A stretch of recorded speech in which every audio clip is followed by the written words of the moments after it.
64 में लॉन्च हुआ पीटीवी, साथ ही एक साल बाद जंग लग गई। उसमें क्या किरदार रहा पीटीवी का? हाय मोर्चों में ट्रांसलेटर रखा हुआ था, गाना सुनते थे। जब आती थी मैडम नूर जहां की आवाज में मेरे ढोल सवाई तेन रब दियां रखा, तो बट ट्रांसलेटर छाड़ के गन फाड़ के सामने फिर ठा ठा फायर करके फिर बह जाते। मेरी ख्वाहिश थी कि मैं पीटीवी के अंदर जाऊं, जो इस टीवी की बिल्डिंग को, इसके हालत को देखकर मुझे याद है कि कभी ए नौजवान मुस्लिम तदब्बर भी किया तूने, वो क्या गर्दूं था तू जिसका है एक टूटा हुआ तारा। गंवा दी हमने जो असलाफ से मीरास पाई थी, सुरैया से जमी पर आसमान ने हमको दे मारा। अमृतसर की गलियां सन्नाटे में आ जाती थी। 20 साल तक पाकिस्तान टेलीविजन ने हिंदुस्तान को इस महाज पर इबरतनाक शिकस्त दी। उस दौर में हमें हीरोइन नहीं मिली, किसी अच्छे घराने की, पढ़ी लिखी या शरीफ घराने की नहीं मिली हमें, तो हम हीरा मंडी से ले आते थे हीरोइन। पाकिस्तान टेलीविजन का गोल्डन पीरियड कौन सा था? आपको पीटीवी का चेयरमैन लगा दिया जाए। मुझे सर? हाँ जी, और मुझे प्रोग्राम प्रोड्यूसर लगा दिया जाए। जब मेरे सिपाही का बूट बम्बे की तरफ आता है, बम्बे कांपना शुरू हो जाता है। पीटीवी पे मैं ये रस्म तोड़ूंगा कि आपने सिर्फ खाना नहीं है, आपने कमाना भी है। आज हम आपको सुनाने जा रहे हैं पीटीवी के अरूज और जवाल की कहानी, नासिर अदीब की जुबानी। पीटीवी पर पहली नशरियात कब नशर हुई और इसकी मेजबानी किसने की? पीटीवी के आने के बाद इंडियन फिल्म इंडस्ट्री को क्या नुकसान हुआ? पीटीवी को ब्रांड बनाने में किन राइटर्स का किरदार था? पीटीवी के जवाल का असल जिम्मेदार कौन था? ये तमाम बातें जानने के लिए इस पॉडकास्ट को एंड तक जरूर देखिएगा। अस्सलाम वालेकुम नासिर अदीब साहब, क्या हाल चाल है? वालेकुम अस्सलाम वरहमतुल्लाह। आज मैं आपके कंपटीशन में आया हूँ, देख ले। मैंने कहा ये है ना कि सारे तुम्हें ही देखते रहे, मुझे भी तो कोई देखने सर वाला। आपको ही देखते हैं लोग। हाँ, आज मैंने खास तौर से ड्रेसिंग की है आपके लिए, आपका मुकाबला करने के लिए। नहीं, आज वैसे माशाल्लाह बहुत प्यारे लग रहे हैं, और जो टाई के साथ आपने कंट्रास्ट किया ना कोट का, मुझे लग रहा है कुछ स्टाइलिश रख लिया आपने। अच्छा, आपको सही बात बताऊं जी, ये इस किस्म की चीज़ें अचानक हो जाती हैं। मुझे हराम है जो मुझे पता है कि किस सूट के साथ क्या टाई होनी चाहिए। ये अचानक ही आप जो ये अचानक हो गया, यकदम हो जाता जो यकदम हो जाता। सर आज का हमारा टॉपिक पता है क्या है आपको? कभी आपने बताया तो है नहीं, बता दें। आप बैंक मारते होते हैं एंड मौके पर। आज मैं बताता हूँ आपको हमारा टॉपिक क्या है। 24 नवंबर को पाकिस्तान टेलीविजन को 60 साल मुकम्मल होने जा रहे हैं, मतलब 60th जो उनकी एनिवर्सरी है अल्लाह पीटीवी की। पाकिस्तान टेलीविजन क्या जो बात हमारे है, इतना पाकिस्तान लंबा का सफर सरमाया किया। है, और पाकिस्तान टेलीविजन पूरी दुनिया ने देखा ही हुआ कहीं ना कहीं, और उसके प्रोग्राम्स हो गए, उसके ड्रामाज हो गए, उसमें म्यूज़िक हो गए, उसके शोज़ हो गए, कहीं ना कहीं पाकिस्तान से ये बैरून मुमालिक जाके लोगों ने देखा ही है। सर आज हम ये बात करेंगे कि पाकिस्तान टेलीविज़न कैसे बना, किसका ख्वाब था, और किस तरह ये लॉन्च किया गया। बात यह है सर कि पाकिस्तान टेलीविज़न जो ख्वाब था, ये पहले तो यूँ समझ लें कि ये दुनिया की हर तरक्की करने वाली कौम की, और बल्कि हर हुकूमत वक्त की ये ज़रूरत है टेलीविज़न। सही। तो जब सदर अयूब साहब बरस इक़्तिदार आए तो साफ ज़ाहिर है कि अपोजिशन जमातें उनके मुखालिफ, जैसे कि होता है कि मार्शल लॉ लग गया तो ये वो जी। तो वो उस दौर में अखबार ही होते थे जो लोग पढ़ के गवर्नमेंट की पॉलिसियाँ और वो अच्छे काम का जिक्र होता था। लेकिन पाकिस्तान में एजुकेशन का जो मेयार है और परसेंटेज है, आपको पता, वो बहुत कम है। सही। तो सदर अयूब जो थे, वो वाहिद दौर है सदर अयूब का जो पाकिस्तान का गोल्डन पीरियड है मेरे पॉइंट ऑफ व्यू से। अच्छा। मुझे उससे अच्छा आज तक कोई हुक्मरान नज़र नहीं आया जिसने इस मुल्क की खातिर वो किया जो बाद में कोई नहीं कर सका, और ना जाने आगे कोई करेगा कि नहीं। जितनी इंडस्ट्री पाकिस्तान के अंदर लगी सदर अयूब के दौर में लगी, डैम सदर अयूब के दौर में बने, नहरें सदर अयूब के दरमियान में नहीं खोदी गई, क्या क्या नहीं हुआ। और पाकिस्तान का वो वक़ार था कि आप उस दौर के सदर अयूब की बाहर के दौरे देखें। कोई मुझे ऐसा दौरा दिखा दे जिसको उनको लेने के लिए सरबराह ममलकत ना आया हो।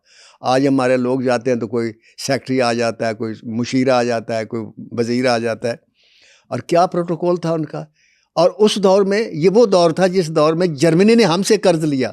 ओ तेरी खैर है, जर्मनी ने हमसे कर्ज लिया था। तो क्या वो सोच थी उस आदमी की, एक मुखलिस आदमी, और हर जैसे लगता था हर शख्स उसके साथ चल पड़ा है। क्योंकि मार्शल लॉ जब लगता है तो मैंने देखा कुछ लोग बड़ा बड़ा मनाते हैं इस मुल्क के अंदर, ये कैसे हो गया, फलां हो गया। मैं ज़ाती तौर पे इस मुल्क में फॉर एवर मार्शल लॉ देखना चाहता हूँ। ये मेरी ज़ाती राय है, पता मैं जब घर जाऊँगा तो मेरे साथ क्या होगा। लेकिन हकीकत ये है कि मैंने पाकिस्तान में अगर अमन देखा तो सिर्फ मार्शल लॉ के दौर में, अगर कुछ कानून पर अमल होते देखा तो मार्शल लॉ के दौर में, अगर महंगाई पर कंट्रोल देखा तो मार्शल लॉ के दौर में, डॉलर पर कंट्रोल देखा तो मार्शल लॉ के दौर में। जब सियासी हुकूमत आती है तो हर आदमी मुंह जोर हो जाता है। इसका नाम जमहूरियत है। अगर इसका नाम जमहूरियत तो ये जमहूरियत हम नहीं चाहते। अगर हम अपने इस्लाम के स्टार्ट को देख लें तो जो खलीफा वक्त होता था वही supreme commander of the army होता था। उसके बगैर पत्ता नहीं हिलता था। फर्द वाहिद के पास थी हुकूमत सर। तो जब हम अपना वो बात करते हैं हमारी हिस्ट्री ये हम उससे लेते हैं, उस तरफ आते हैं तो वो नहीं करते। मुशीर ज़रूर है, राय ज़रूर होनी चाहिए कि किसको होना चाहिए, अवाम किसके साथ है। लेकिन मैं वही कहता हूँ कि मुकाबला अबू बकर और अली में हो तो मज़ा आता है, उमर और उस्मान में हो तो मज़ा आता है। ये नहीं कि एक तरफ एक शरीफ और पढ़ा लिखा आदमी खड़ा है और उसके सामने भत्ताखोर है और वही जीत जाता है। मेरे इल्म में है कि साहब कत्ल के केस में, बदमाशी के केस में जेल में थे, अडियाला ये कोट लखपत जेल में। उन्होंने इलेक्शन लड़ा, वो जीत गए, प्रोटोकॉल के साथ बाहर आ गए। क्या बात है। तो सदर अयूब ने जब देखा कि 58 में उन्होंने मार्शल लॉ लगाया तो 5-6 साल के बाद आपको पता है कि दुनिया का हर आदमी बुनियादी तौर पर अपोजिशन में होता है जी। क्यों अपोजिशन में होता है? देखें ना, आप यहाँ प्रोग्राम करते हैं मेरे साथ, मैंने देखा कितनी अच्छी ड्रेसिंग करते हैं, बाल बनाते हैं, ये वो फलां। तो मेरे जहन में कल ख्याल आया कि मुझे उनके सामने सही होके जाना चाहिए। ये एक अंदर जो अपोजिशन का जज्बा होता है, ये नेगेटिव ना ले जी मैं समझ, ये हर आदमी में होना चाहिए, पॉजिटिवली हर आदमी में होना चाहिए कि अगर कहीं कंपटीशन हो रहा है किसी फील्ड में। अब पाकिस्तान फिल्म इंडस्ट्री में जब मैं आया, मेरे सामने 17 राइटर थे, सारे के सारे मेरे से काबिल थे, बेशुमार रिकॉर्ड होल्डर थे, बेशुमार बेपना फिल्में उन्होंने लिखी। तो एम अकरम साहब के एडिटर थे, वो कहते थे मुझे ये बताओ, हसीन कादरी, तनवीर काजमी, अजीज़ मीठी, मोहम्मद कमाल पाशा, आगा इम्तियाज़ कुरैश, मसरूर अनवर, हसरत लखनवी और इन लोगों के मुकाबले में आगा हसन इम्तिसाल, तुम्हारी जगह कहाँ है, तुम राइटर बनने आ गए हो। तो मैंने कहा ये मैं जगह बनाऊंगा। वो मेरे अंदर एक 17 आदमियों के खिलाफ अपोजिशन आ गई। तो फिर मैंने क्या किया, जहाँ पंजाबी फिल्म ख़त्म होती वहाँ से मैंने शुरू कर दी और वो वैसे जट बनी और वो आज तक वही फॉर्मेट चल रहा है इसी तरह। तो ये जो अपोजिशन थी हमारी सदर अयूब की, वो खिलाफ होना शुरू होगी और आहिस्ता आहिस्ता अवाम उनके साथ होना शुरू हो गए। अच्छा, सदर अयूब ने जब ये देखा कि यार ये अवाम को मैं अपनी बातें अच्छी कैसे पहुंचाऊं, कोई वे नहीं है, कोई मीडियम नहीं है, क्योंकि कोई मेरे पास ऐसे अखबार लोग पढ़ते नहीं, अनपढ़ लोग, देहातों में कहाँ अखबार जाता था। बिल्कुल। तो फिर उन्होंने टेलीविजन लॉन्च किया। अच्छा। कि लोग इसे देखेंगे, सैन में तो अनपढ़ लोग भी देखते थे, टेलीविजन को देखेंगे तो फिर मैं अपनी बातें भी करेंगे, अपनी हुकूमत की बातें भी करूँगा और उनको अच्छी बातें जो है वो मैं बताऊँगा। तो उन्होंने इसको 24 नवंबर 1964 को लॉन्च किया। और मुझे इसलिए ये अच्छा लगता है कि मेरे ये एक पसंदीदा वो है। मैं सबसे पहले इसी में गया था मशहूर होने के लिए। अच्छा। असिस्टेंट प्रोग्राम सेलेक्ट हुआ, प्रोड्यूसर तो फिर नहीं गया, वो एक लंबी कहानी है। लेकिन इसके अंदर जाने की एक ख्वाहिश थी मेरी, पीटीवी की। हाँ, राइटर बनने के बाद मेरी ख्वाहिश थी कि मैं पीटीवी के अंदर जाऊं, मैं देखूं अंदर क्या होता है, कैसे प्रोग्राम होते हैं। हसरत से देखता था जब मैं गुजरता था, लेकिन अंदर जाने की कहाँ थी। वो पीटीवी एक अरूज का ज़माना, वहाँ जो लोग जाते थे वही शख्सियात बन जाते थे और वही उनकी पूजा होती थी। हम लोग तो अखबार के इश्तारों तक रह जाते, हमें जानते ही कोई नहीं था। तो बड़ा शौक था। तो फिर ये चंद दिन पहले की बात है, मैं पीटीवी पर गया प्रोग्राम करने के लिए। अच्छा। तो सर जब मैं गया तो मैंने देखा, वो दरो दीवार देखे, सारा कुछ देखा। वहाँ मुख्तलिफ आदमियों की तस्वीरें लगी हुई थी, बड़े बड़े आर्टिस्ट जिन्होंने काम किया, जो डायरेक्टर थे, जो प्रोड्यूसर थे, फनकार थे, वो सारी तस्वीरें मैंने देखी। तो उनको मैं गौर से देख रहा था। तो मेरे साथ एक आदमी था, पीछे मैं जानता नहीं, लेकिन वो पीटीवी का था, जानता था मुझे। कहता सर सलाम अलैकुम। मैंने कहा वालेकुम सलाम। सर चले ना आगे बैठे, यहाँ क्या देख रहे? मैंने कहा यहाँ मुझे आदत पड़ गई देखने की। कहता कैसे? कहता मैं अपने स्टूडियो में जाता हूँ एवेन्यू में, वहाँ के जब दर दीवार देखता हूँ तो वहाँ इस किस्म की तस्वीरें तो नहीं लगी हुई, लेकिन मेरे जहन में वो तमाम अदाकार हैं जो वहाँ घूमा करते थे, वो तमाम प्रोड्यूसर हैं, वो तमाम डायरेक्टर हैं। और ये जो हजूम तस्वीरों का है ना, वहाँ हजूम ओरिजिनल लोगों का होता था। वाह। आज वो हजूम भी नहीं है और आज यहाँ भी हजूम नहीं है। क्या बात है। मुझे ऐसा लगता है कि पाकिस्तान फिल्म इंडस्ट्री क्या गई, साथ मेरा टीवी और पाकिस्तान टीवी भी चला गया। ओहो। तो वो एक शख्स कहता है ये क्यों गया, हाँ। ये आप सोचे। मैंने कहा जी इसका जवाब मैं कुर्सी पर बैठ कर दूंगा। वो फिर मुझे ले गया अपने प्रोग्राम में। अच्छा। हाँ जी, प्रोग्राम में नहीं मुझे बुलाया था, तो वहाँ काफ़ी लोग थे। तो कहने लगे नाज़ साहब वो प्रोग्राम शुरू करने से पहले ये बता दें कि ये क्या हुआ पीटीवी को। मैंने कहा मुझे फौरी तौर पर अल्लामा इकबाल के 2-3 शेर याद आए हैं, जो इस टीवी की बिल्डिंग को, इसके हालत को देखकर मुझे याद है कि कभी ए नौजवान मुस्लिम तदब्बर भी किया तूने, वो क्या गर्दूं था तू जिसका है एक टूटा हुआ तारा, गंवा दी हमने असलाफ से जो मीरास पाई थी, गंवा दी हमने जो असलाफ से मीरास पाई थी, सुरैया से ज़मी पर आसमान ने हमको दे मारा। क्या बात है। मैंने कहा पीटीवी के जो असलाफ थे, जो ड्रामे बनाते थे, वो असलाफ कहाँ गए? कहाँ गए? वो आपने गंवा दिए और आप सुरैया से ज़मीन पर आ गए। सही बात है। तो ये टीवी कैसे बना, वो फिर हुकूमत वक्त ने अपनी वो पॉलिसी उससे बतानी शुरू की, तो लोगों को एहसास हुआ। और फिर सदर अयूब साहब को फिर 4 साल और भी लोगों ने बर्दाश्त किया। सही। तो लेकिन मुझे उसी वक्त का इल्म है, उसी टीवी से इल्म है कि उन्होंने क्या क्या काम किया। वो मैंने एक लिस्ट बनाई हुई है, कभी सदर अयूब पे भी प्रोग्राम कर दीजिएगा तो फिर मैं आपको बताऊंगा कि वो क्या था इंशाल्लाह। और ऑडियंस और वो मैं इसलिए बताऊंगा कि जो मेरे मुल्क के लीडर हैं, आप यकीन करें कि मुखलिस हो सही लीडर, कौमें अचानक बन जाती हैं। ये गलत बात है कि लोग कहते हैं कि इनकलाब मुद्दतों बाद आता है, इनकलाब हमेशा अचानक आता है। शेर शाह सूरी ने 4 साल हुकूमत की हिंदुस्तान पर सर, ओनली 4 ईयर्स, और 4 सालों में उसका जो काम है वो आप याद रखें। आज भी अगर आप सड़क बनाना चाहें ना, सोनार गांव मशरकी पाकिस्तान से लेकर काबुल तक, तो आप 4 साल में नहीं बना सकते। उसने 4 सालों के दौरान बनाई, जिसे जर्नैली सड़क कहते हैं। जीटी रोड भी अब उसी नक्शे पे बनी हुई है। सही हो गया। पटवारी का निज़ाम उसने किया, खतूनियाँ उसने बनाई, जो उसका किया हुआ काम है आज तक चल रहा है। सही। क्योंकि वो मुखलिस था, वो कौम के लिए था। लीडर वो हो जो कौम के लिए हो। तो सर 65 की जंग का अगर जिक्र करें, 64 में लॉन्च हुआ पीटीवी, साथ ही 1 साल बाद जंग लग गई। सर उसमें क्या किरदार रहा पीटीवी का? हाय, उसी में तो किरदार था। मैं उस वक्त गांव में था, मैं उस वक्त क्लर्क था यहाँ लाहौर में, तो छुट्टी लेकर गया हुआ था। तो वो मैं आपको बताता हूँ कि वो क्या हुआ। वहाँ ट्रांजिस्टर था उस वक्त हमारे पास। अच्छा। वो तो था नहीं, टीवी नहीं था। ठीक है। तो टीवी पर सदर अयूब की एक तकरीर थी। अच्छा। वो मैंने सुनी और उसका लास्ट जुमला मुझे आज तक याद है। और उसी लास्ट जुमले ने पाकिस्तान की फ़ौज के हर सिपाही के अंदर, अवाम के अंदर वो जज्बा भर दिया कि हिंदुस्तान जो था उनको एक चूहा लगा मामूली सा। हर आदमी शेर हो गया। वो सदर अयूब का जुमला ये था कि तुम्हें दुश्मन को नहीं पता कि उसने किस कौम को ललकारा है। दुश्मन को नहीं पता कि उसने किस कौम को ललकारा है। ये था वो जुमला। तो ये पीटीवी ने उन लोगों तक पहुँचाया जिन्होंने देखा, और उसके बाद लोग नारे मारते हुए बाहर निकल आए। और मैंने माँ से कहा कि मैं लाहौर वापस जा रहा हूँ। अच्छा। नौकरी पर। तो मेरी माँ कहती है पुत्र होते तो बम चल रहे ने। हाँ। मैं तो नहीं जान दिया कि मैंने सीने ना ला लिया, मैं मानूँ जैसे मेरी माँ नहीं मनी। मैं बाहर निकल आया। अच्छा। तो मेरे जहन में, उसमें मैं राइटर नहीं था सर, तो मेरे जहन में एक फ़िल्म की सिचुएशन आई कि एक लड़का है जो इस तरह जाना चाहता है और माँ रोक रही है कि वहाँ बम गिर रहे हैं। हाँ।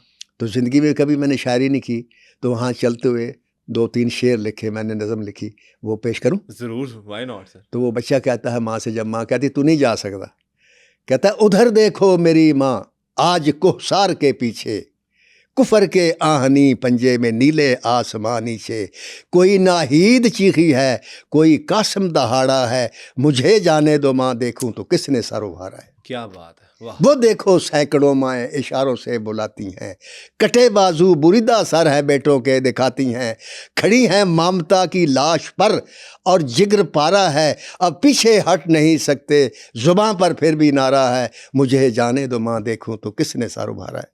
क्या बात है। और फिर मैं लाहौर आ गया और गोलियों की घन गर्ज में मैंने वो दिन गुजारे। और ये हुसैन चौक में कोठी में हमारा दफ्तर था। तो आप यकीन करें जब बम चलते थे तो हमारी कोठी हिलती थी और मैं छत पर चढ़कर ये जहाज़ों की लड़ाई देखा करता था, क्योंकि वो जुमला मुझे नहीं भूलता, दुश्मन तुझे नहीं पता कि तूने किस कौम को ललकारा है। तो सर पीटीवी ने फिर उस दौर के तराने, वो गाजियो साथियो मुजाहिदो जाग उठा है सारा वतन, मेरा रोंगटे खड़े हो जाते थे। आज जो भी रास्ते में आएगा कट जाएगा, आज दुश्मन का तख्ता पलट जाएगा। ऐसा ही है। मैडम नूर जहाँ के मैडम नूरजहां का भी बिल्कुल गाने, और वो सूफी गुलाम मुस्तफ़ा तबस्सुम के गाने और शायरों के गाने, उनायस हसन भट्टी के गाने, इन्होंने देव रगड़ा और ये देव रगड़ा वगैरह वगैरह। तो वो फौजी जो थे उनके पास भी ट्रांजिस्टर था, मोर्चों में ट्रांजिस्टर रखा हुआ था, गाना सुनते थे। वे जदों आती थी मैडम नूरजहां की आवाज़ में, मेरे ढोल सवाइया तेनू रब दियां रखा, तो वो ट्रांजिस्टर छाड़ के गन फाड़ के सामने फिर ठा ठा फायर करके फिर बह जाते थे। तो ये जो था एक विजुअली जज्बे को उभारना, ये पीटीवी ने बहुत काम किया, उसमें किरदार रहा जी। पीटीवी का। सर अच्छा, उस टाइम पे ट्रांजिस्टर्स थे, रेडियो था, टीवी नहीं था। नहीं था। टीवी फिर जब आया तो सर ब्लैक एंड वाइट था जी। वो। फिर सर उसके आगाज किस तरह से होते हैं और उसमें कौन कौन से प्रोग्राम्स, ड्रामास कौन कौन से होते हैं? देखिए जरा वो जी, जिक्र मुझे करिएगा। वो दिन याद है जब, क्योंकि मैं इसके असिस्टेंट प्रोग्राम प्रोड्यूसर सेलेक्ट हुआ था, और शौक कहाँ से पैदा हुआ, वो इसलिए कि पहला आदमी जिसने पीटीवी पे आकर कौम से खिताब किया, मैं लाहौर में था जी। तो वो ये था, वो तारिक अजीज साहब थे। अच्छा, हाँ अभी जी। हमने पीछे प्रोग्राम उनका हाँ जी, किया है, आप जो लोग देख सकते हैं, हमारे ही चैनल पे अपलोड है वो प्रोग्राम। तो अगर आप देखना चाहते हैं तारिक अजीज का प्रोग्राम तो लिंक दिया हुआ है, आप वहां से भी जाके देख सकते हैं। हाँ, तो वो फिर उन्होंने कहा आज 24 नवंबर का दिन है और ये है, और हम पहली नशरियात कर रहे हैं, और तारिक अजीज़ की वो पहली आवाज़ थी, पहला आदमी था। फिर उसने कहा कि आज पहले हम मौसम का हाल बताएंगे, अच्छा, उसके बाद हम बच्चों के लिए एक कार्टून पेश करेंगे ठीक है। जिसका उन्वान है बच्चों जहाज़ खुद बनाओ। तो हम बताएंगे जहाज़ कैसे बनता है। बिल्कुल। तो उस वक्त इस तरीके से उन्होंने जिसकी भी ये सोच थी इस प्रोग्राम की स्टार्ट में, बहुत आला सोच थी, मुझे नहीं पता उसने बाहर के प्रोग्राम से ये सोच ली उसकी अपनी, ठीक है। कि बच्चों को इन्वॉल्व किया। बच्चों को जब इन्वॉल्व करते हैं तो माँ बाप इन्वॉल्व हो जाते हैं, सही। जब माँ बाप इन्वॉल्व होते हैं तो पूरी फैमिली इन्वॉल्व हो जाती है। तो इस तरीके से टीवी ने खींचना शुरू किया और लोगों ने टीवी को देखना शुरू किया। और उस वक्त वाहिद तफरी सिनेमा थी, सही। जिसमें उल्टी सीधी जैसी भी फिल्में बनती थी लोग देखते थे, और वो सुपरहिट भी होती थी, लोग गाने बड़े शौक से सुनते थे।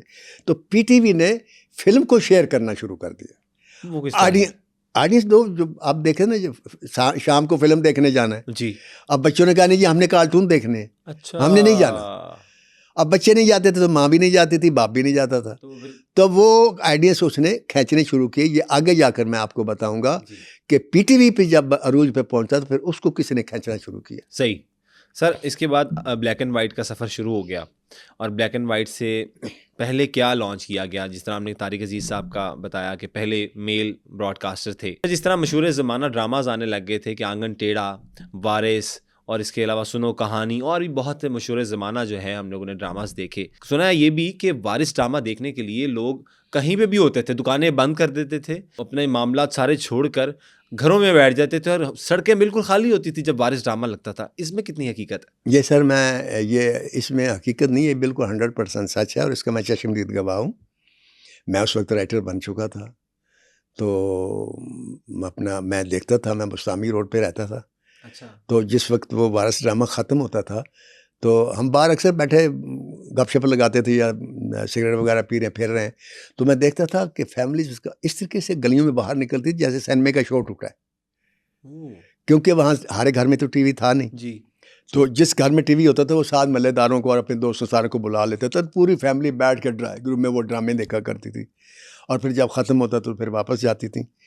तो ये तो था ना हमारे मुल्क के अंदर। सही। मैं आपको बताऊं कि अमृतसर की गलियां सन्नाटे में आ जाती थी। अच्छा, हाँ जी, हमसाये ममालिक में भी? ये था चंडीगढ़ तक ऐसा था, जहाँ तक उसकी रेंज थी। वो फिर इस चीज़ को देखकर बाद में इसकी रेंज को बढ़ाया गया, वो मैं बाद में आता हूँ वो किसने बढ़ाया, जुल्फ़िकार अली भुट्टो ने बढ़ाया 1972 में।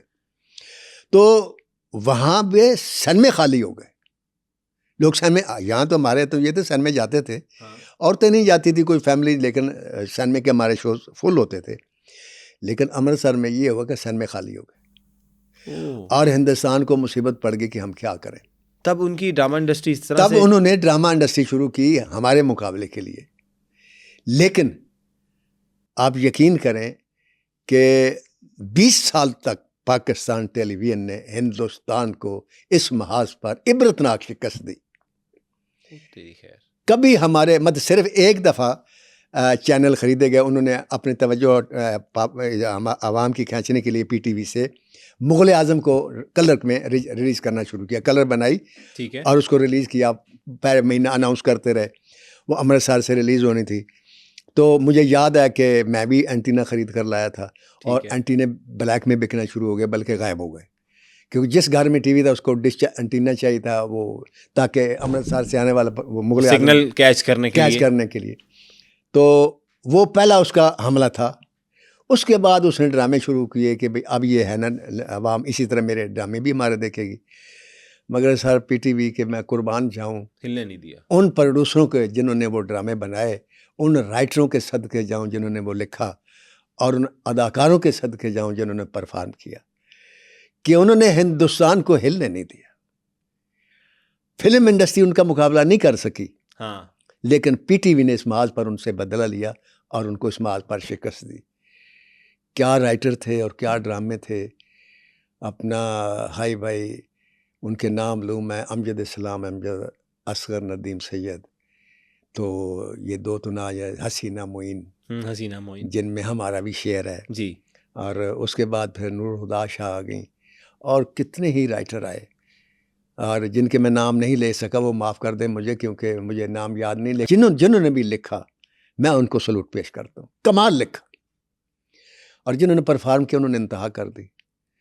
तो वो, हाँ, अनवर मकसूद साहब थे, तो और भी याद आ जाएंगे। हाँ। तो ये इन्होंने सारे स्क्रीन पर आकर ऐसा किया, और पाकिस्तान फिल्म इंडस्ट्री को बेहतरीन आर्टिस्ट दिए उस दौर में। पीटीवी से ही कवी खान आए फिल्म इंडस्ट्री में, ठीक है, फिर अदाकार तो थे ही, वो फिर फिल्म साज भी बने। फिर अफजाल अहमद जैसा आर्टिस्ट आया, रेशम वहाँ से आई। अच्छा जी। तो और भी बहुत सारे लोग या तो पाकिस्तान फिल्म इंडस्ट्री इधर आए, उनसे काम भी लिया हमने, अपना जैसे फिरदौस जमाल थे, और ये अब ये भी वहीं से आए, जो वो एक विलन है जो जिसको हमने लेजेंड ऑफ मौला जट में भी लिया, मुस्तफा तो कुरैशी साहब, हाँ, मुस्तफा कुरैशी साहब भी वहीं से आए, मोहम्मद अली साहब वहीं से आए, ये सारे वहाँ से करने वाले आए, पीटीवी से। तो पीटीवी ने बड़ा हेल्प किया इस सिलसिले में, और पाकिस्तान के कल्चर को और पाकिस्तान की तहजीब को और पाकिस्तान की रहतल को, जिसे रहन सहन के आदाब हैं और हिफ्ज़ मरातब रिश्तों का एहतराम, ये 20 साल तक दिखाता रहा, उरूज पे रहा, और आवाम जो थे फिल्मों से ज़्यादा पीटीवी को प्यार करने लगे, और उनके प्रोग्रामों को प्रोग्राम करने लगे, प्यार करने लगे। अंतहा ये है, जिसका अमली तौर पर सबूत ये है कि सबा हमीद है ना जी, अब सबा परवेज़ है शायद जी, सबा परवेज़, ये मुझे बहुत अच्छी लगती थी परफॉर्मेंस के हिसाब से। अच्छा, मैं इनके पास गया चल के, मैंने कहा ये एक रोल है तो आप मेरी फिल्म में कर दें। अच्छा, उनका सॉरी मैं नहीं कर सकता, इनकार कर दिया। फिर एक लड़की थी, वो बड़ी अच्छी थी, खूबसूरत थी, उसको कहा कि आप मेरी फिल्म में काम कर दें बतौर हीरोइन, उसने कहा सारी मैंने काम नहीं करना। और ये तो ऑन रिकॉर्ड है, मुख्तलिफ लड़कियों के इंटरव्यूज़ हैं कि जी उनसे अखबार नवीज़ इंटरव्यू ने पूछा जी आप फिल्म पे आना पसंद करेंगे या टीवी, कहती नहीं जी मैं टीवी में करूँगी, फिल्म में नहीं करूँगी। इसकी कोई ख़ास वजह थी? जी, इसकी वजह जो मैं समझता हूँ वो ये है कि फ़िल्म इंडस्ट्री के बारे में एक रुझान ये था कि यहाँ का माहौल अच्छा नहीं है। ठीक है। अच्छा, उसमें हमारा कसूर नहीं है सर। पाकिस्तान जब बना 47 में, उसके बाद हिंदू चले गए यहाँ से जी, और पाकिस्तान के मुसलमानों के हाथ में इंडस्ट्री आई।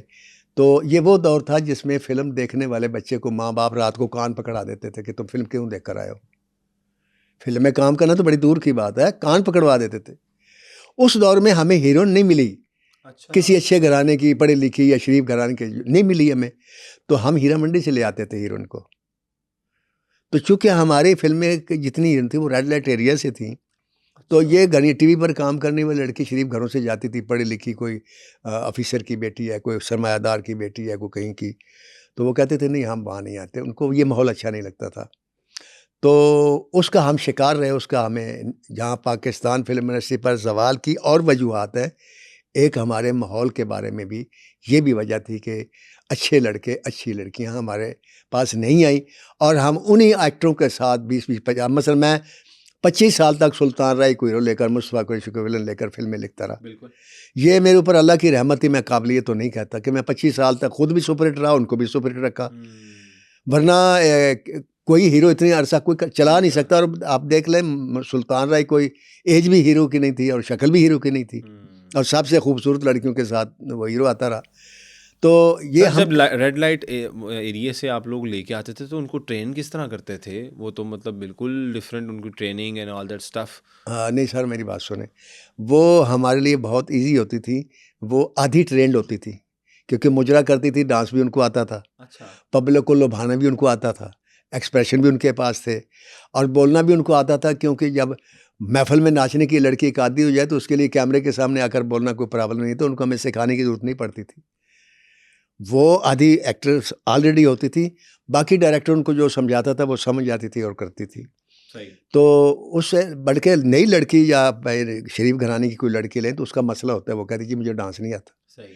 वो घबराती है। तो इस तरीके से वो हम टीवी जो है वो हमसे, बात ये हो रही थी कि टीवी हमसे जीत गया। वो जो मैंने शेर पढ़ा कि गंवा दी हमने जो असलाफ से मीरास पाई थी, सुरैया से ज़मीं पर आसमान है हमको दे मारा। मैंने उस प्रोड्यूसर से कहा जो मेरे प्रोग्राम कर रहा था, मैंने कहा आप अपने असलाफ की तारीख देखें, उनके काम देखें, वो राइटर देखें, क्यों गायब हो गए, कहाँ चले गए वो, क्या उनको लिखना नहीं आता? सर, पाकिस्तान टेलीविजन का गोल्डन पीरियड कौन सा था? गोल्डन पीरियड सर, आप यूँ समझ लें कि 24 नवंबर 1964 को एक बच्चा पैदा हुआ। पैदा होते ही चलने लग गए जी।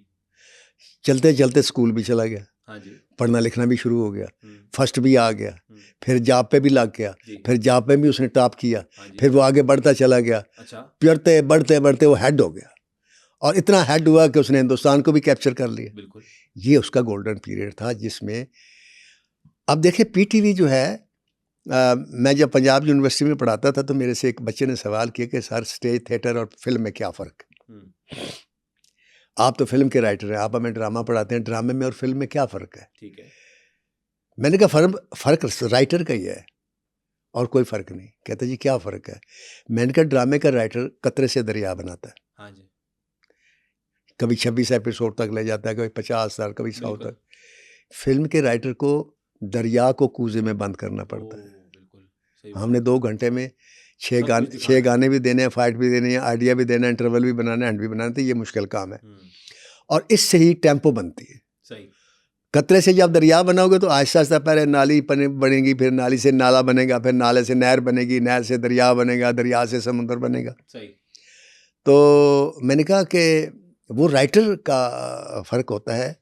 तो वो गोल्डन पीरियड में अमजद सलाम, आगा असगर नदीम सैयद, हसीना मोइन, बानो कुदसिया, इशफाक अहमद, उमर शरीफ, मनवर मकसूद, ये राइटर थे सर। नूरुल हुदा शाह, और भी कई हैं जो जिनका मैं फिर उनसे माफ़ी मांगता हूँ। लेकिन वो जितने भी थे बेपनाह अहले कलम थे, सोसाइटी को समझते थे। आप उस दौर के ड्रामे देख लें, आपको ड्रामा बेटी और माँ के साथ, बीवी के साथ बैठे हुए देखकर खुशी महसूस होगी। कोई ऐसा सीन नहीं देखेंगे आप उसमें, कोई ऐसा गेस्चर नहीं देखेंगे कि आप बीवी से मुंह छुपा लें या बहन या बेटी से मुंह छुपा लें। सही। ये उस ड्रामे की एक ख़ास क्वालिटी थी। तो उन ड्रामों ने पाकिस्तान टेलीविज़न को उरूज पर पहुंचाया। पाकिस्तान टेलीविज़न के मेरे ख्याल 8 साल बाद इसको नेशन वाइड कर दिया गया।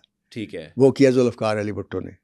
अच्छा, उन्होंने भी क्यों किया? उनके भी पीछे उनकी अपनी हुकूमत की बात थी, जैसे सदर अयूब की किसी बात थी। सदर अयूब ने तो अपनी अच्छी बातें पहुंचानी थी, वो जहाँ तक पहुंच गई वो पहुंच गई। जुल्फ़िकार अली भुट्टो एक आलमगीर तहरीक लेकर आए थे, रोटी कपड़ा और मकान की। जी। आज तक सर वो है। आज तक वो चल भी रही है। तो ये अलग बात है, मिली तो किसी को भी नहीं है, किसी दौर में भी नहीं मिली है। अगर आपको मिली हो तो मुझे बता देना। सही। तो उन्होंने अपने उस मिशन को नेशन वाइड फैलाने के लिए और फॉर एवर बरक इक़्तिदार रहने के लिए इसको नेशन वाइड कर दिया। सही हो गया। और लेकिन वो बात यह है ना कि हर हुकूमत वक्त अपनी अच्छी बातें भी बताती है। जी। तो सदर अयूब की बातें अच्छी जो हुकूमत में आती थी प्रोग्रामिंग में, तो वो हर वाकई अच्छी थी क्योंकि वो लोग वो जो कहते थे वो देखते भी थे। डैम बन रहा है, लोगों ने देखा डैम बनना, बिजली पैदा हुई, लोगों ने देखा बिजली पैदा हुई, सड़कें बनी, इस्लामाबाद वाला लोगों ने देखा। अच्छा, कीमतें कंट्रोल रहीं। हाँ जी। मुझे याद है 1965 में मलिक अमीर मोहम्मद खान गवर्नर थे और सदर अयूब की हुकूमत थी और जंग लग गई। सही। तो सर एक अनाउंसमेंट हुई कि किसी भी चीज़ की कीमत जो है वो 1 पैसा नहीं बढ़ाई जाएगी। और ये किसकी तरफ से अनाउंसमेंट हुई? गवर्नर पंजाब नवाब मलिक अमीर मोहम्मद खान। लेकिन वो आर्डर तो सदर अयूब का ही था ना। सही हो गया। तो सर आप यकीन करेंगे 17 दिन जंग रही, उसका जो भी रिजल्ट हुआ वो आपके सामने है। लेकिन 1 पैसा कीमत नहीं बढ़ी किसी चीज़ की। गंदम जितनी थी वहीं रही, चीनी वहीं रही, घी वहीं रहा, आटा वहीं रहा, सब कुछ वहीं रहा। तो अच्छी बातें लोगों को जो बताई गई वो उस पर अमल भी हुआ। सही हो गया। जराइम कम हुए, नहरें बनी। तो ये सारी पॉलिसी, फिर सदर अयूब के लोगों ने दौरे देखे, फिर पाकिस्तान में जो सदर आते थे उनके दौरे देखे। पाकिस्तान माशी तौर पर उस दौर में सबसे ज़्यादा तरक्की करने वाला मुल्क था।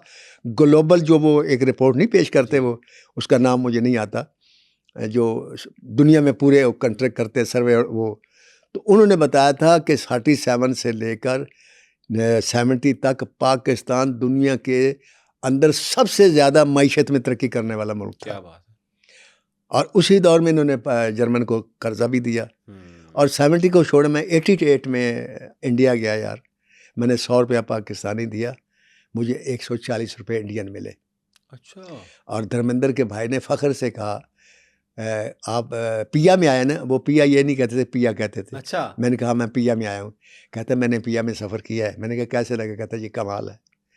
PIA में सफ़र करना भी एक एग्जैक्ट क्लास की बात थी कि मैंने PIA में सफ़र किया। जैसे आज एमिरेट में सफ़र करना आपके लिए बड़ा वो होता है। तो PIA भी सर रूबा ज़वाल हुई। और आपको मज़ेदारी की एक बात बताऊं? जी सर। पत्नी इसकी लिंक की क्या वजह है और पत्नी ऐसा क्यों इत्तफाक है। 1990 तक हाँ जी।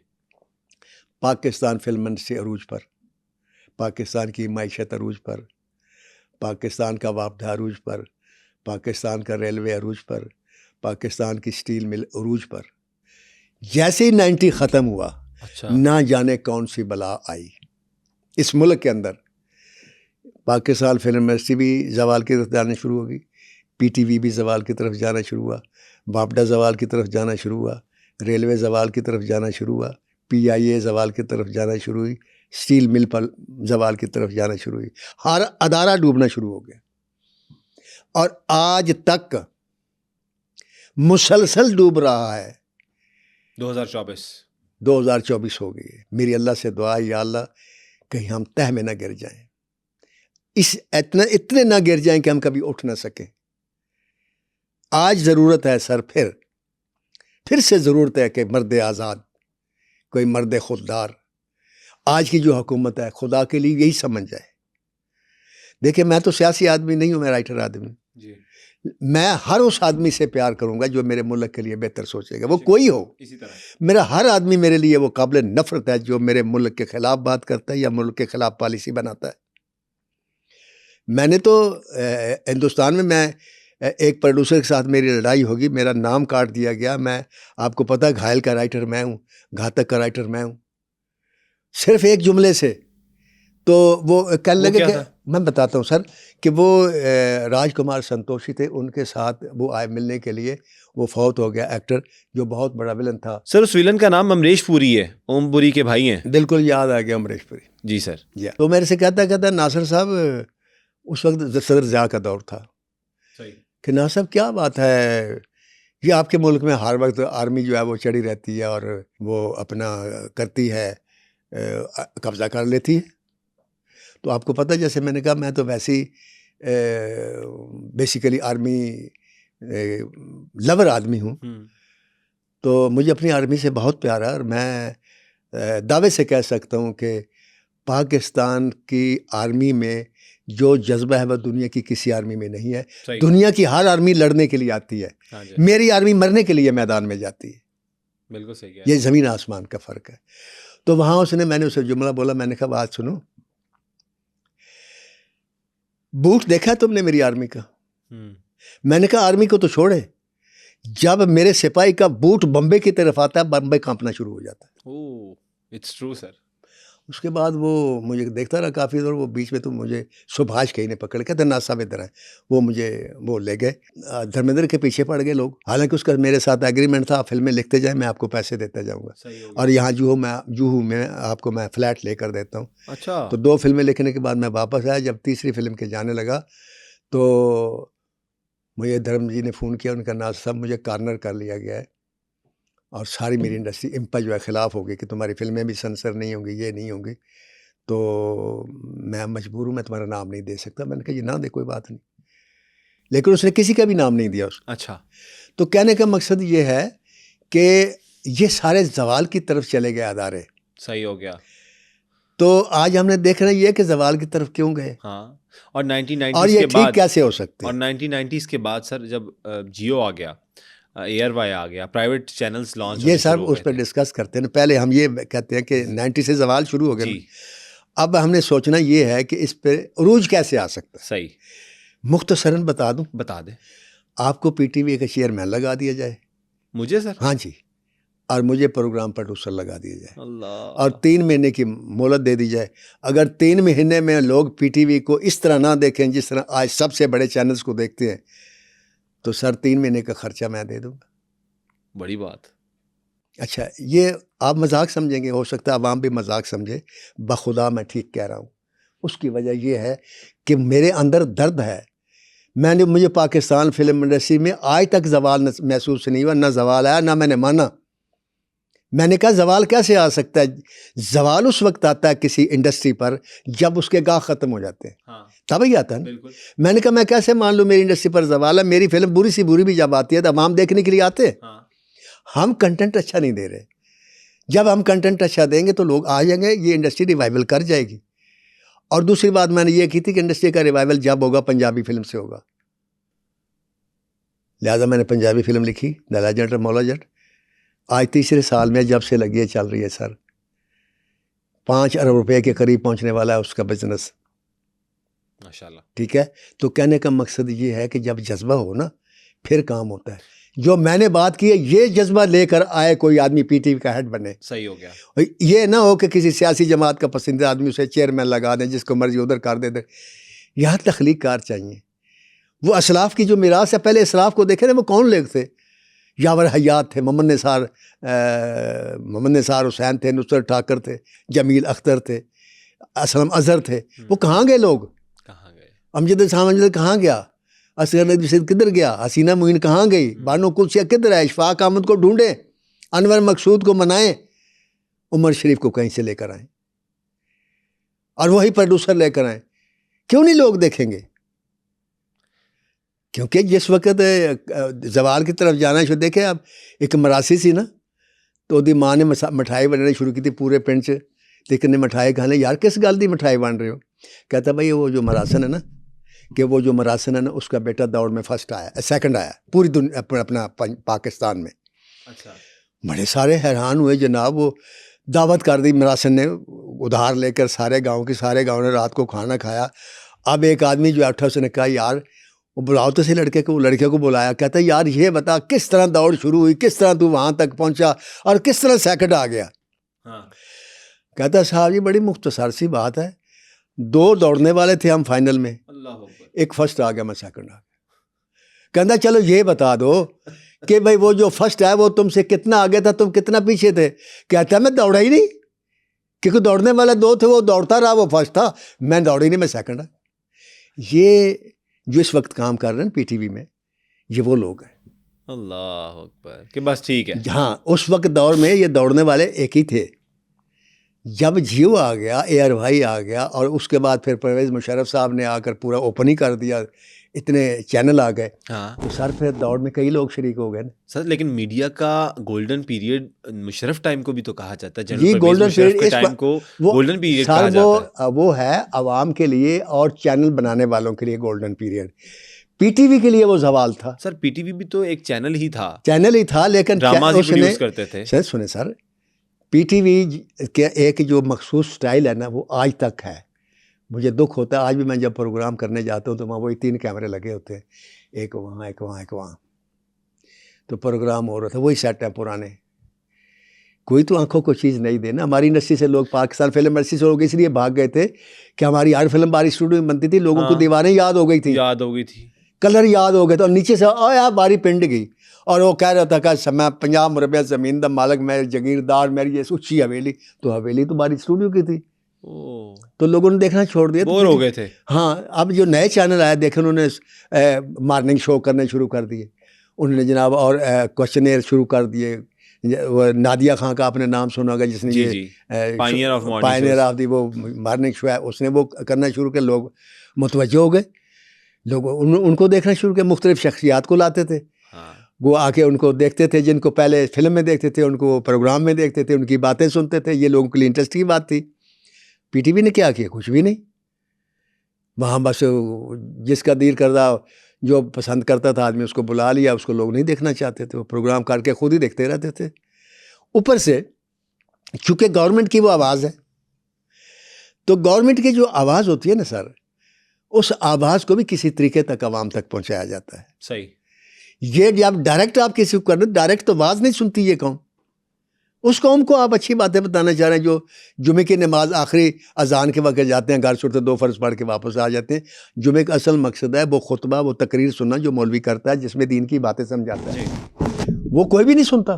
तो उसको आप डायरेक्ट नसीहत करेंगे कि हुकूमत वक्त ने ये कर दिया, वो कर दिया, फलां कर दिया, तो अपोजिशन माइंडेड आवाम होते हैं। सर आज भी सुंडी मार की वो चल रही है कंपेन्स, हैं सुंडी मार कंपेन्स किसान और वही साहब जी। अब ये मजाक बन जाता है ना। देखिए एक वक्त जब एक आदमी मशहूर हो जाए ना कि ये बुरा है, मिसाल के तौर पर, वो अच्छी भी बात करेगा तो उसको बुराई में गिनी जाती है, और जब कोई मशहूर हो जाता है वो अच्छा है तो उसकी बुराइयां भी छुप जाती हैं।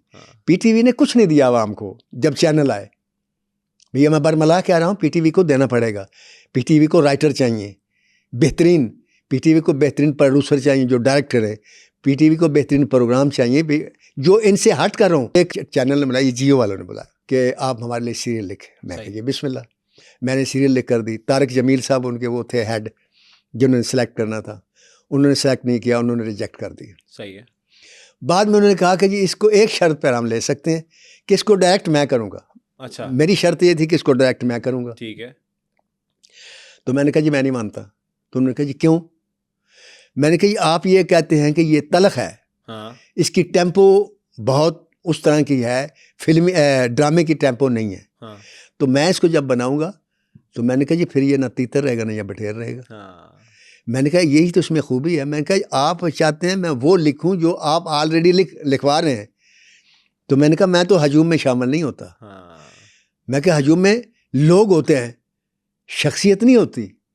शख्सियत या सबसे आगे होती, ये सबसे पीछे होगी, ताकि लोग देखें कि ये शख्सियत है। सही हो गया। तो मैंने कहा मैं पाकिस्तान फिल्म इंडस्ट्री में जब आया था तो मैंने वो नहीं लिखा था जो लोग लिख रहे थे, मुझे हाँ। तो मैंने कहा यहाँ भी मैं अगर आऊँगा तो मैं वो नहीं लिखूंगा जो आप कर रहे हैं, मैं अपना अलग स्टाइल के साथ आऊँगा। तो पीटीवी को अपना अलग एक प्रोग्रामिंग चाहिए। तो सर सैलरीज इतनी ज़्यादा लेते हैं लोग? वो तो हम देते हैं ना। हर बिजली के बिल में 35 रुपये थे, कभी 10 रुपये थे। बात यह है सर कि सैलरीज लेने से बंदा बड़ा तो नहीं ना होता। जो सैलरी लेता है ये सारे खाऊ पुत्र है ना गवर्नमेंट के। यहाँ कमाऊ पुत्र चाहिए टीवी में, जो कमा कर दे इनको। वो मैंने इसलिए कहा था कि आप चेयरमैन हो जाए तो मैं प्रोग्राम प्रोड्यूसर हो जाऊँ, क्योंकि हम कमाऊ पुत्र हैं। हम जवाबदेह होंगे अपने ज़मीर के सामने, यार हम इतनी तनख्वाह लेते हैं, हम इनको दें क्या? हमारा खुद ज़मीर हमें मलामत करेगा। हम बेहतरीन प्रोग्राम देंगे और आवाम को आइडियाज़ को अपनी तरफ मुतवज्जो करने के लिए वो करेंगे। आप देखें ना, हर फिल्म में मैं तनकीद करता हूँ गवर्नमेंट पर, कभी एक फ़िक्रे में, कभी 2 फ़िक्रे में। पूरी फिल्म में 1 या 2 जुमले होते हैं मेरे जिसमें मैं अपना मकसद तनकीद करने का पूरा कर लेता हूँ। सही है। लेकिन अगर मैं हर सीन में तनकीद करना करूँगा, शुरू कर दूँ हुकूमत पर, ना तो मेरी फिल्म सेंसर होगी, और अगर सेंसर भी होगी तो पब्लिक बोर हो जाएगी। और यार एक गल तो सानू पता है। तो वो एक जुमला चाहिए तनकीद करने के लिए। जैसे मैंने जंगल के कानून में लिखा था कि नदीम साहब अदालत में जाते हैं, दरवाजे को धूम खोल कर तो आगे जस्टिस बैठा होता, कहता है बेग साहब आप तो खुद बैरिस्टर हैं, हाँ, क्या इस तरह के अदालत में आना जायज़ है? तो यहाँ मैंने जुमला लिखा था तनकीद का, एक ही, पूरी जंगल के कानून में एक ही जुमला था, लोगों ने खड़े होकर क्लैप की थी। कहता अदालत? कौन सी अदालत? कैसी अदालत? मुस्लिम लीग के दौर में पीपल्स पार्टी के खिलाफ, पीपल्स पार्टी के दौर में मुस्लिम लीग के खिलाफ, और मार्शल लॉ के दौर में इन दोनों के खिलाफ। पूरे हाउस की क्लैप है। तो आज तक बहुत खूब सर। तो कहने का मकसद ये है कि पीटीवी भी अगर अपने गवर्नमेंट की कोई बात बताए तो इस तरीके से बताए, पहले इधर उधर की बातें करते करते फिर एक मकाम पर आए कि हुकूमत वक्त ने ये किया। अब प्रॉब्लम ये है कि एक तो हुकूमत वक्त करती नहीं, ऊपर से अपनी तारीफ़ें करवाती है, पीटीवी पर जिसको भी बुलाती है कि वो तारीफ़ करे, वो लोग नहीं सुनते। अवाम को आगे लाने के लिए, दिखाने के लिए पहले उस आदमी की बात करें जो अपोजिशन का है, पहले उसको ओन करें। तुम जो कह रहे हो ठीक है, सही हो गया, लेकिन तुम जो कह रहे हो उसे ठीक करने में टाइम लगेगा। सर क्या आपको लगता है कि वापस पीटीवी अपना वो और मेंटेन कर सकेगा, वो मार्केट प्लेस बना सकेगा? इतने चैनल्स आ गए हैं प्राइवेट। सर मुझे ये नहीं पता मुझे ये बात कहनी चाहिए कि नहीं, लेकिन मुझे पीटीवी के से बुलाया गया है आज से 3 हफ्ते पहले, और उन्होंने कहा नासिर साहब के पीटीवी को लोग देखना छोड़ गए, हम चाहते हैं आप आए हमारे पास और ऐसे प्रोग्राम को ऐसे को करें कि पीटीवी को लेकर देखना शुरू कर दें। मैंने कहा जी इंशाल्लाह देखना शुरू कर देंगे। तो मैं मंडे को उनके पास जा रहा हूँ और किसी प्रोग्राम में इंशाल्लाह आपको बताऊंगा कि पीटीवी को लोग कब देखना शुरू। सर कुछ रह तो नहीं गया हमारा पीटीवी के हवाले से? मेरे ख्याल में एक तो मैंने राइटरों के बारे में, डायरेक्टरों के बारे में बहुत बड़ी बातें की और उनका जिक्र नहीं किया जिन्होंने परफॉर्म किया और उस अपनी परफॉर्मेंस से उन ड्रामों को उन्होंने यादगार और अमर कर दिया। हाँ जी। तो उनका जिक्र करना ज़रूरी है। तो फिर भी मैं फिर माफ़ी मांगता हूँ उनसे जिनके मैं नाम भूल जाऊँ, क्योंकि एक लंबी लिस्ट है, बहुत सारे लोग पाकिस्तान फिल्म टीवी ने दिए हैं, लेकिन जो मुझे याद है उनमें महबूब शाह, महबूब आलम हैं, फिरदौस जमाल हैं, अफजाल अहमद हैं, कवि ख़ान हैं, आबद अली हैं, मुस्तफ़ा कुरैशी हैं, और रेशम है, अतीका उर्दू हैं, राहत काज़मी है, इफ़त रहीम है, रूही बानो हैं, सकीना सम्मो हैं, मिशी खान है। तो ये एक लंबी लिस्ट है और ये कमाल के लोग थे, कमाल के फ़नकार थे। आमना हक थी, तो मैं किस के बुशरा अंसारी, तो ये तो मैं नाम लूँगा तो काफ़ी लंबी, नुमान इजाज़ साहब, तो लंबी लिस्ट है सारे, और इनको मैं सलूट पेश करता हूँ। उन्होंने कमाल काम किया और एक नई तरह दी लोगों को। तो अब आते हैं हम इस तरफ के पाकिस्तान टेलीविज़न का जो है अट्रैक्ट कैसे किया जा सकता है। तो कंटेंट तो मैं दूंगा पब्लिक को, वो ठीक ही है, लेकिन मैं एक प्रोग्राम करूंगा सर वहाँ, सर इंशाल्लाह उसमें आपको सबसे पहले मैं बुलाऊंगा, क्योंकि आपने मुझे यहाँ बुलाया ना सर, तो जिस तरीके से आप मेरे साथ बन सवर के बैठ जाते हैं ना, वहाँ मैं बैठूंगा आपकी जगह बन सवर के, और आप मेरे सवालों का जवाब दें। ठीक सर। मैं सबसे पहला जो काम करूंगा ना, मैं पाकिस्तान की सबसे खूबसूरत लड़की तलाश करूंगा, सबसे हसीन हो हर लिहाज से। सर वो क्यों? उसको मैं सबसे पहले एंकर बनाऊंगा वहाँ पीटीवी पे। आपने कभी देखा चैनल जो है ये अपनी लड़कियों को किस तरीके से इनके सिलेक्शन करते हैं, किस तरीके से लाते हैं? सर हर लड़की के देखे 2-2 घंटे सर बालों का स्टाइल बनता है। हाँ जी सर। ड्रेसिंग होती है। हाँ जी सर। मजाक नहीं है। एंकर बनना पैसे देते हैं, एंकर बनना भी आसान नहीं और एंकर रखना भी आसान नहीं है। वो पेमेंट तो करते हैं माकूल। पीटीवी पे मैं ये रस्म तोड़ूंगा कि आपने सिर्फ खाना नहीं है, आपने कमाना भी है। सारे आप ना खा जाएं, जो यहाँ आते हैं उनको भी दें, क्योंकि देखिए कल्चर से कौम जिंदा रहती है। जिस कौम का कल्चर खत्म हो जाए वो कौम खत्म हो जाती है। सही कह रहे हैं। और कल्चर को कौन जिंदा रखता है? यूथ। लीडर जिंदा नहीं रखते सर, पहलवान जिंदा नहीं रखते, हकीम जिंदा नहीं रखते, डॉक्टर जिंदा नहीं रखते, अहले कलम जिंदा रखते हैं। अहले कलम तब अच्छा लिखेगा जब हुकूमत वक्त चेहरों से ज़्यादा ज़हनों की कीमत देगी। ये मैं पीटीवी पर रस्म राज करूँगा। क्या बात है सर। एक्टर कम लेगा, राइटर ज़्यादा लेगा, वो कोई भी हो। आप देखिए कैसे पीटीवी की किस्मत बदलती है। उस लड़की की मैं एक बाकायदा फिल्म बनाऊंगा, एक आधे पौने घंटे की, जो हर रोज़ चला करेगी मुख्तलिफ चैनल्स पे। अच्छा जी। हाँ, कम ऑन पीटीवी एंड सी मी, तेरी खैर। कम ऑन पीटीवी एंड सी मी। वाह उसके मुख्तलिफ एंगल से मैं शॉट्स लूँगा। वो उस लड़की की तलाश करूँगा इंशाल्लाह। सर मिल जाएगी? जी मिल जाएगी, क्यों लाहौर नहीं की- मिलेगी। लाहौर के अंदर पाकिस्तान में हुस्न, दुनिया जहाँ सारी, मैंने 27 मुल्क घूमे, अमेरिका, कनाडा, जर्मन, यूरोप के सारे मुल्क, यूएई, सऊदी अरब, Philippines, Bangkok, Singapore, Hong Kong, India, Maldives, Sri Lanka, Uzbekistan, Tajikistan, Almaty, तुर्की, ये सारे मुल्क मैंने फिरे। ये 27 मुल्क बनते हैं, ठीक है। हल्फन कहता हूँ पाकिस्तान जैसी हसीन लड़की कहीं भी नहीं है, सर पूरी दुनिया में नहीं है। अल्लाह का कोई करम ही है सर हमारे जी। पे फिर। और अब आप मुझे बताएं ना कि हसीन तो वहाँ भी बहुत हैं, हाँ जी। यहाँ भी बहुत थे। पाकिस्तान की लड़की में और बाकी लोगों की, दुनिया की लड़कियों में क्या फ़र्क है? क्या फ़र्क है सर? सर फ़र्क ये है कि पाकिस्तान की लड़की बहुत देर बाद बासी होती है, बाहर की दुनिया की लड़की बहुत जल्दी बासी होती है। और उसका फ़र्क सिर्फ सोच का है। पाकिस्तान की लड़की में पाँव से ज़मीन तक हया भी होती है, वफा भी होती है, उसके बाद अदा आती है। हाँ जी। बाहर की दुनिया की लड़की में अदा पहले होती है, हया सबसे आखिर में आती है, और वफा भी बाद में आती है। वाह सर, क्या बात है सर। सर कोई आखिरी मैसेज कोई हमारी ऑडियंस को? ये आखिरी मैसेज बड़ा मुश्किल होता है, लेकिन बात यह है कि एक सिर्फ बात करूँगा कि खुदा के लिए अपनी सोच को बदलें। सोचता हर आदमी है, सोचना कोई काम नहीं है, सोच का मेयार असल बात है। अपनी सोच का मेयार बदलने, आपका किरदार बदल जाएगा। क्या आप चाहते हैं कि जो पहले पीटीवी पर ड्रामे नशर किए जाते थे उसी तर्ज पर दोबारा से उन ड्रामों को नशर किया जाए? तो हमें कमेंट सेक्शन में आप आगाह कर सकते हैं। तब तक के लिए अपने होस्ट अब्दुल्ला को दीजिए इजाजत। अल्लाह हाफ़िज़ नासिर।